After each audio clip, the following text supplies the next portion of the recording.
দাড়িভিট কাণ্ডে এনআইএ কে নথি হস্তান্তর করল সিআইডি। দাড়িভিট কাণ্ডে আদালতে ভার্চুয়াল হাজিরা দিয়ে জানালেন রাজ্যের মুখ্য সচিব বিপি গোপালিকা। মুখ্য সচিবের সঙ্গে ছিলেন রাজ্যের স্বরাষ্ট্র সচিব নন্দিনী চক্রবর্তী এবং এডিজি সিআইডি। ইতিমধ্যেই দাড়িভিট নিয়ে এফআইআর দায়ের করেছে এনআইএ।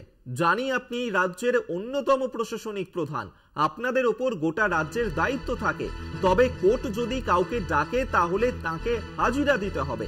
এবার সিদ্ধান্ত নেবে প্রধান বিচারপতির ডিভিশন বেঞ্চ, এমনটাই বললেন বিচারপতি রাজশেখর মান্তা। দাড়িভিট কাণ্ডে এনআইএ কে নথি হস্তান্তর করল সিআইডি। দাড়িভিট কাণ্ডে আদালতে ভার্চুয়াল হাজিরা দিয়ে জানালেন রাজ্যের মুখ্য সচিব বিপি গোপালিকা।